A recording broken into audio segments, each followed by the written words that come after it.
बहुत समय पहले की बात है। भोला अपनी बीवी आरती के साथ रहता था। वो बहुत ही मेहनती और ईमानदार इंसान था। भोला दिन भर अपने खेतों में मेहनत से काम करता, लेकिन वहीं हरिया दिन भर इधर उधर खेत में खाट पर सोता रहता। भोला की मेहनत की वजह से उसके खेत में खूब अच्छी फसल होती थी, जिसके कारण गांव के सारे लोग भोला से जलते थे। हरिया उसका पड़ोसी था। हरिया और उसकी बीवी बहुत दुष्ट इंसान थे। वो दोनों भोला से बहुत जला किया करते। देखिए जी, इस भोला की फसल इस बार भी कितनी अच्छी हुई है। हमेशा इसके साथ ही अच्छा क्यों होता है? इस बार तो ये फसल बेचकर राजा ही हो जाएगा। अरे तुम परेशान मत हो, इसको हम राजा नहीं होने देंगे। मेरे जीते जी ये कभी राजा की जिंदगी नहीं जी सकता।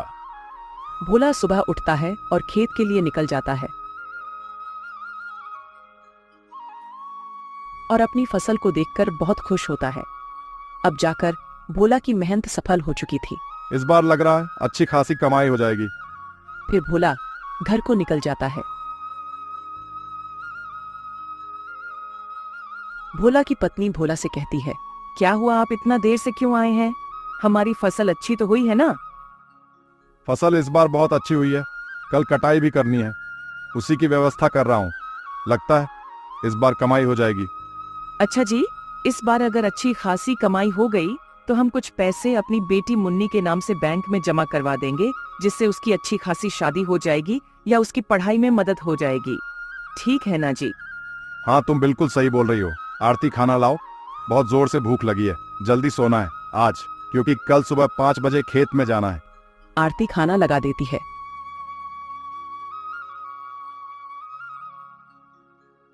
ये पापड़ कहाँ से लाई हो तुम?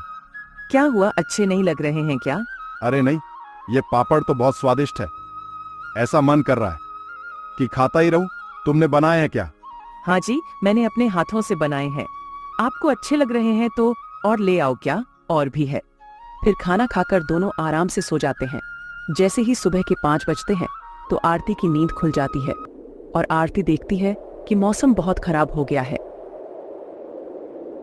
ऊपर वाले, अब तो हमारी सारी फसल खराब हो जाएगी। सुनिए जी, जल्दी से उठ जाइए, मौसम बहुत खराब है। हमें जल्द से जल्द अपनी फसल के लिए कुछ व्यवस्था करनी पड़ेगी। दोनों उठकर जैसे ही खेत को निकलते हैं, तब तक खूब जोरदार बारिश होने लगती है। बारिश के साथ हवा भी चलने लगती है। यह सब देखकर भोला बहुत टेंशन में आ जाता है। सुनिए जी, टेंशन मत लीजिए, जो होना था वो तो हो गया। अब हम इसमें क्या कर सकते हैं? जो होता है वो अच्छे के लिए ही होता है। इधर हरिया बहुत खुश था मौसम को देखकर, और हरिया अपनी पत्नी से कहता है, देखो, मैंने बोला था ना कि वो अमीर नहीं हो पाएगा, और ऐसा ही हुआ। अच्छा जी, लेकिन हम लोगों की भी तो फसल बर्बाद हो गई ना। आप इतने खुश क्यों हो रहे हो? आपको तो दुखी होना चाहिए। हमने तो अपने खेत में उतना पैसा नहीं लगाया है और ना ही उतना मेहनत किए हैं, तो इसलिए मुझे तो बहुत खुशी हो रही है कि भोला की सारी फसल बर्बाद हो गई। मेरा तो जब भी इतना फायदा नहीं होता।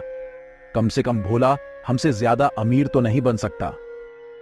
उधर भोला को उसकी पत्नी सब्र दिलाती है। लगातार 4-5 दिन तक बारिश होती है।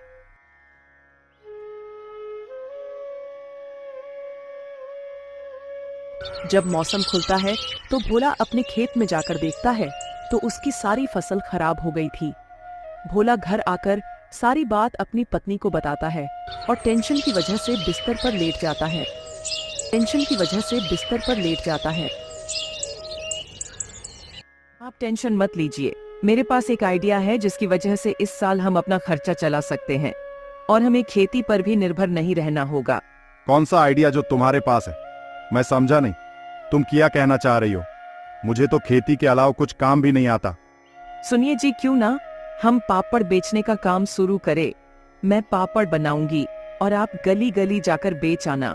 क्या पता ऊपर वाले की कृपा से हमारा काम अच्छा खासा चलने लगेगा। तुम सही बोल रही हो, लेकिन पता नहीं कोई पापड़ खरीदेगा या नहीं। कहीं ऐसा ना हो हमारे पास जो कुछ बाकी के पैसे बचे हैं वो भी इन पापड़ में खराब ना हो जाए। पहले ही ऐसा मत सोचिए, मुझे पूरा विश्वास है कि हमारे पापड़ गांव के लोगों को जरूर पसंद आएंगे। आप एक काम करिए, मैं कुछ पापड़ बना देती हूँ, आप उन्हें गांव में बेचकर देखिए। आरती कुछ पापड़ बनाकर भोला को एक टोकरी में रखकर दे देती है और भोला पापड़ गांव की ओर लेकर निकल जाता है। पापड़ ले लो, पापड़ मसालेदार पापड़, पापड़ ले लो। पापड़ जो खाओगे खुश हो जाओगे, जो नहीं खाओगे वो पछताओगे। पापड़ ले लो, पापड़, पापड़ ले लो। पापड़ मसालेदार पापड़, पापड़ ले लो। तभी एक औरत भोला से पापड़ लेने आती है।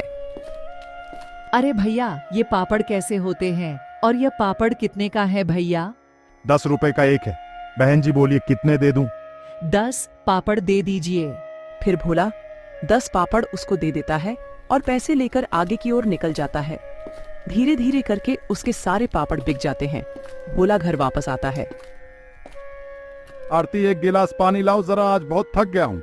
हाँ जी, कुछ पापड़ बिके क्या? नहीं आरती, एक भी पापड़ नहीं बिका और मैं तो आज बहुत ज्यादा थक गया हूँ। जी, तुम ठीक कह रहे थे कि हमारे पापड़ कोई नहीं खरीदेगा। अब तो हमारे बाकी के पैसे भी खराब हो गए हैं। अरे अरे मेरी बात तो सुनो। अरे आरती, कुछ पापड़ नहीं बल्कि सारे पापड़ हाथों हाथ बिक गए हैं। क्या सच में हमारे सारे पापड़ बिक गए क्या? वाकई में? हाँ बिल्कुल आरती, लोगों को हमारे पापड़ इतने पसंद आए हैं कि सारे पापड़ जल्द ही बिक गए। ये लो पैसे, इसमें से कुछ पैसे मुन्नी के स्कूल की फीस जमा करने के लिए रख दो और कुछ पैसे से हम अनाज खरीद लेंगे। आरती पैसे लेकर अलमारी में रख देती है। अगले दिन सुबह आरती और ज्यादा पापड़ भोला की टोकरी में रख देती है और भोला पापड़ बेचने चला जाता है। गांव का एक आदमी कहता है, ओ पापड़ वाले भैया, हमने सुना है तुम्हारा पापड़ बहुत स्वादिष्ट है। चलो 10 पापड़ मुझे दे दो, हम भी तो देखें कि तुम्हारे पापड़ में ऐसा क्या है। भोला उस आदमी को 10 पापड़ दे देता है और आगे की ओर निकल जाता है। धीरे धीरे उसके सारे पापड़ बिक जाते हैं। जैसे ही शाम होती है, भोला घर आता है। सुनो आरती, हमारे पापड़ के तो बहुत चर्चे हो रहे हैं। अब मेरे गांव में जाते ही सारे पापड़ बिक जाते हैं। आरती यह बात सुनकर मुस्कुराती है। भोला और आरती बात कर ही रहे होते हैं। तभी गांव का मुखिया आता है। ओए भाई, भोला कहाँ हो? जी मालिक, बोलिए क्या काम है? सुन भोला, 4 दिन बाद मेरी बेटी की शादी है, उसके लिए मुझे 100 पापड़ चाहिए। क्या तुम 100 पापड़ बनाकर दे सकते हो? हाँ मालिक, मिल जाएंगे 100 पापड़। यह सारी बातें हरिया और उसकी पत्नी सुन रहे थे। इसके साथ इतना अच्छा क्यों होता है? मैं ऐसा नहीं होने दूंगा, इसके साथ मैं अच्छा नहीं होने दूंगा। हरिया और उसकी बीवी उसे देखकर जलने लगते हैं और आरती पापड़ कहाँ रखती है यह सोचते हैं। आरती जैसे ही पापड़ बनाकर अपनी किचन में रखकर सोने जाती है, इधर हरिया और उसकी बीवी सारे पापड़ चुरा लेते हैं। जैसे ही सुबह होती है, आरती पापड़ देखने जाती है तो उसे एक भी पापड़ नहीं दिखता। यह सब देखकर वह सारी बात अपने पति को बताती है। मैं आज मुखिया जी के घर जा रहा हूँ और उनसे बोल दूंगा कि बस मुझे 2 दिन का मौका और दे दीजिए। भोला मुखिया के घर की ओर निकल जाता है। मुखिया जी, मेरे घर से किसी ने सारे पापड़ चुरा लिए हैं। आप मुझे बस 2 दिन का मौका दे दीजिए, मैं आपको पापड़ बनाकर दे दूंगा। ठीक है भोला, मैं तुमको 2 दिन का मौका दे रहा हूं, लेकिन तुम मुझे पापड़ जरूर बनाकर दे देना। हाँ ठीक है मुखिया जी, आप चिंता मत करिए, मैं तुम्हारे पापड़ जल्द बना दूंगा। फिर जब भोला उधर से जैसे ही घर आता है तो भोला देखता है कि हरिया का बेटा पापड़ खा रहा है और उसके हाथ में भी 2 पापड़ हैं। यह देखकर भोला कहता है, हरिया के बच्चे तो पापड़ नहीं खाते हैं और ना ही कभी हरिया ने पापड़ खरीदा, लेकिन ये बच्ची पापड़ कहाँ से लाई है? भोला उस बच्चे के पास जाता है। ये पापड़ तुम कहाँ से लाए हो? ये पापड़ तो मेरे पापा ने दिए हैं, मेरे घर में और भी ज्यादा पापड़ है। भोला ये सारी बात अपनी बीवी को बताता है। आपको मुखिया के घर जाना चाहिए और सारी बात बता देनी चाहिए, हमारी मुखिया जी ही मदद कर सकते हैं। फिर भोला मुखिया के घर जाता है और सारी बात मुखिया को बता देता है। फिर मुखिया अपने नौकर के साथ आता है और हरिया के घर में छानबीन करता है। जैसे ही मुखिया का नौकर और मुखिया हरिया के घर में जाते हैं, उन्हें वो पापड़ मिल जाते हैं। ये क्या है हरिया, क्यों चुराए ये तुमने पापड़?